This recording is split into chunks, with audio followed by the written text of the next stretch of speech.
Jadi nggak akan, kalau tahu apa yang sebenarnya nggak akan bingung kenapa kok ini terjadi di sana. Apa ulama di sana memang nggak tahu realita atau gimana? Itu intinya. Karena politik yang dipakai oleh pemerintah Tagut Saudi adalah politik talbis dan tadlis.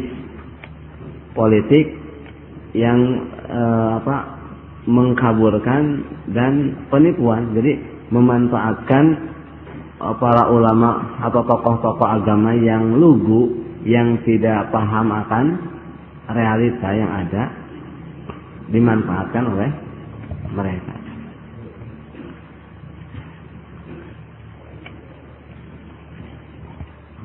Jadi kalau cerita itu jadi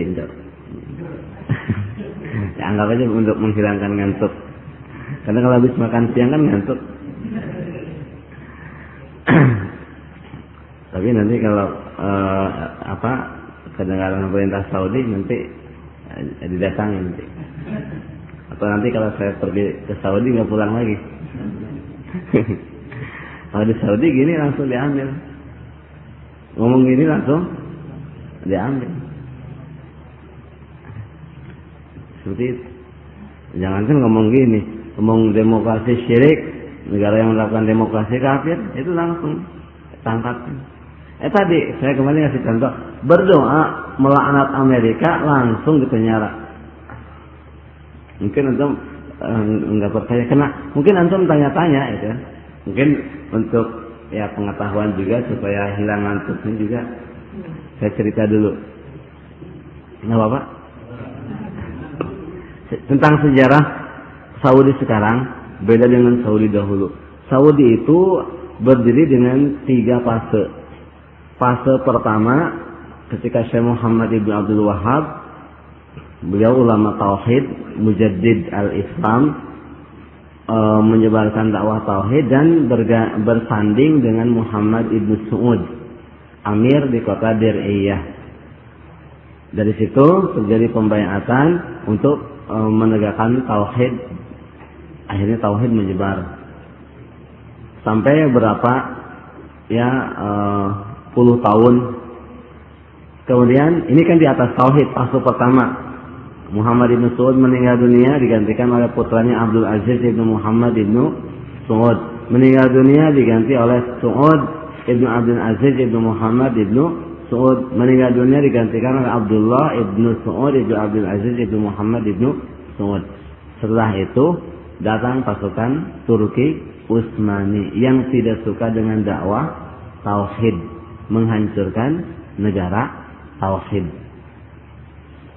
Jangan kira Turki Utsmani itu jangan mungkin sebelum lanjutkan, orang sekarang menganggap khilafah Islamiyah lenyap tahun 1924 ya. Itu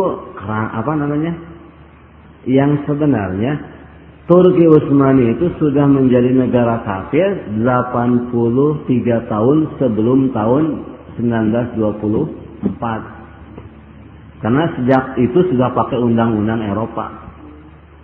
Makanya para ulama dakwah tauhid punya kitab tentang pengkafiran Turki Utsmani.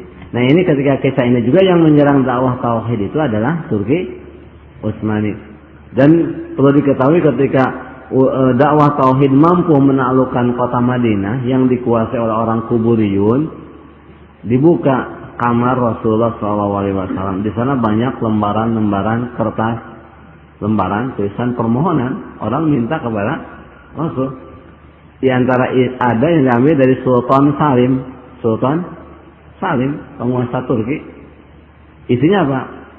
Memohon kepada Rasulullah untuk memenangkan kaum muslimin terhadap orang-orang Nasrani. Ya, minta kepada syirik bukan? Syirik. Dari siapa? Sultan.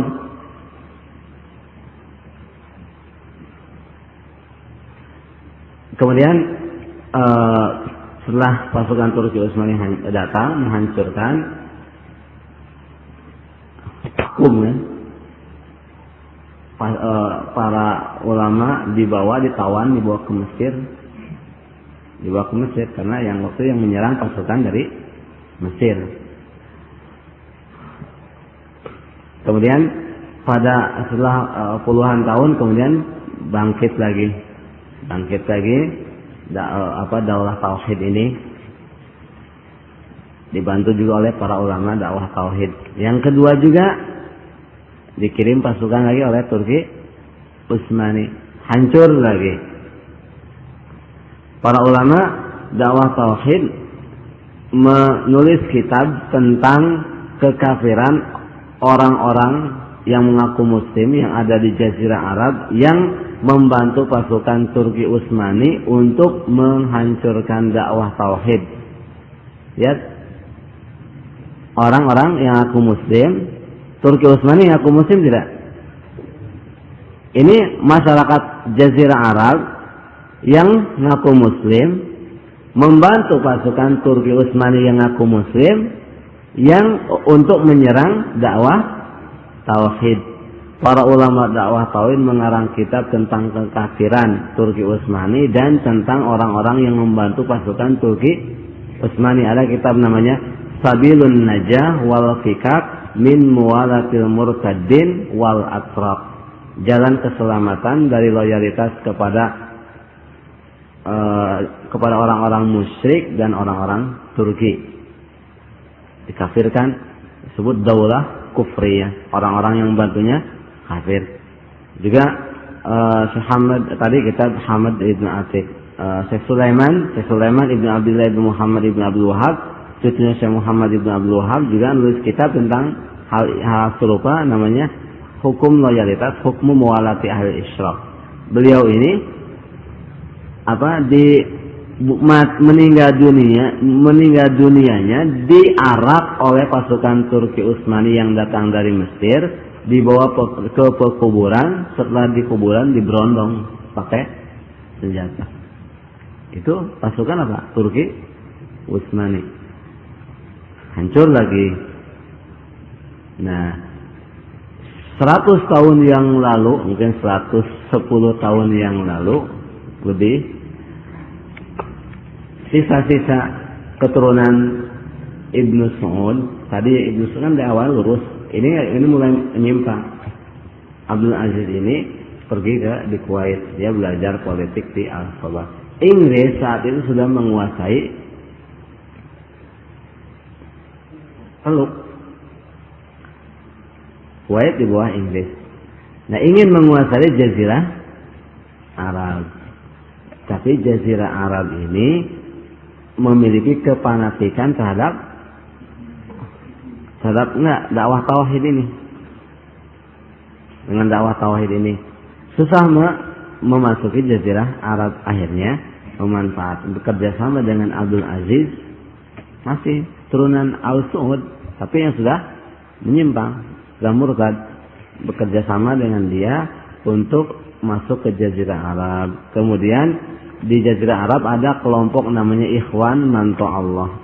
Saudara Ikhwan Manto Allah, nama kelompok orang-orang yang bertauhid. Akhirnya Abdul Aziz ini dengan mengatasnamakan ingin mengembalikan negara tauhid, kan, mengajak mereka untuk berjuang menaklukkan kota-kota yang ada. Ikhwan melihat ini turunan Al-Saud, zahirnya juga menampakkan kebaikan. Akhirnya kerjasama. Akhirnya kota-kota ditaklukkan dengan jihad. Kemudian setelah kota Riyadh takluk, berarti sudah selesai. Nah, Ikhwan Tauhid ingin melanjutkan jihad menaklukkan Kuwait yang dinilai oleh para ikhwan sesuai dengan tauhid, pemahaman tauhid. Kuwait dan Irak itu adalah biladul musyrikin, negeri kaum musyrikin. Nah, tadi kan Abdul Aziz dari Kuwait, dia belajar dari Kuwait. Inggris pemilik Kuwait, dia tidak memperkenankan ikhwan. Akhirnya ikhwan tetap bersikukuh. Abdul Aziz memakai siasat bahwa negara sekitar itu sudah bayar jizyah. Sudah bayar jizyah. Padahal bukan jizyah, gaji dari Inggris. Gaji dari Inggris. Nah, ulama-ulama yang tidak mengetahui masalah sebenarnya menganggap Abdul Aziz kan amir, imam kan, wajib ditaati. Kalau imam mengatakan damai sesaat dengan orang kafir kan wajib ditaati. Nah, sebagian ikhwan melihat gelagat yang buruk, ada niat yang tidak baik. Sebagian ikhwan yang lain melihat zahirnya ini pemimpin muslim. Ya, akhirnya terjadi pertikaian sesama ikhwan tauhid. Yang satu menganggap ini kelompok yang tidak taat disebut bugot. Yang satu menganggap yang lain jadi pecah jadi dua. Akhirnya terjadi peperangan sesama ikhwan yang memang sengaja dibuat oleh politik karena sudah berhasil, tinggal memusnahkan orang-orang ini. Karena orang-orang ini orang tauhid itu bahaya. Tapi dengan cara dipecah belah, terjadi peperangan. Ketika peperangan antara ikhwan tauhid, Inggris mengirimkan pesawat tempurnya membombardir ikhwan sampai mati semuanya. Setelah itu baru seorang duta Inggris, mungkin dalam buku-buku disebutkan namanya, saya lupa, membuka jubahnya. Kan biasa pakai pakaian jubah Saudi, setelah ikhwan meninggal dunia pakai pakaian Inggris lagi. Sebelumnya Sultan Bajat, panglima mujahidin muwahhidin di Jazirah saat itu yang menjadi penentang Abdul Aziz, mengatakan kepada utusan Abdul Aziz, kalau seandainya saya mati, bilang ke Abdul Aziz, kalau seandainya saya mati, kalian akan berdesakan di pasar Riyadh dengan orang-orang Nasrani. Ternyata realita kan yang benar. Karena Sultan Bajat sudah mengetahui gelagat yang tidak baik. Itu sejarah berdirinya apa? Saudi yang sekarang ini. Abdul Aziz itu adalah boneka Inggris yang mengadakan pertemuan dengan Presiden Amerika di atas kapal induk siapa Roosevelt kan presiden siapa namanya? Iya, nah itu. Makanya tidak aneh juga kenapa Raja Fahad ketika ke Inggris diapit oleh Ibu Ratu dan putrinya, kemudian pakai salib. Kenapa? Karena itu adalah ibunya, maksudnya ibu yang mengayomi negaranya. Makanya tidak aneh ketika setelah Inggris lemah kan dilimpahkan kepada Amerika. Makanya kebijakan Riyadh itu adanya di Washington. Makanya tidak aneh kalau untuk mengkaburkan pemahaman tauhid, buku-buku yang berkaitan dengan tauhid yang jelas mulai dijauhkan dari para pemuda. Yang disebarkan adalah buku-buku yang mengandung banyak kesamaran dan sengaja mereka mendatangkan para siswa dari luar untuk belajar ke Madinah atau ke Riyadh, pulang ke negerinya dengan membawa pemahaman kewajiban taat kepada ulil khamri. Itu hampir semua kan? Nah, itu tujuannya untuk memperpanjang tangan-tangan gurita di belahan dunia. Dari itu kenapa lulusan dari sana banyaknya malah menyimpang. Itu sebenarnya kronologis sejarah, mungkin itu cuma sebagian. Jadi jangan aneh kalau banyak sekarang tuh orang LC kalau enggak masuk jadi PKS, yaitu mengajak loyal kepada Togut. Kalau tidak kayak Hidayat Nur Wahid, iya kayak siapa? Ya, pokoknya kayak orang yang mengatakan, bukan kayak, emang orang yang mengatakan ini adalah imam kaum muslimin yang wajib ditaati. Jadi seperti itu. Jadi jangan aneh. Mungkin kalau diceritakan jadi ya minimal ada gambaran lah. Mungkin kalau detailnya antum baca-baca aja gitu. Tapi upayakan dapat buku itu. Walaupun di sana sebagai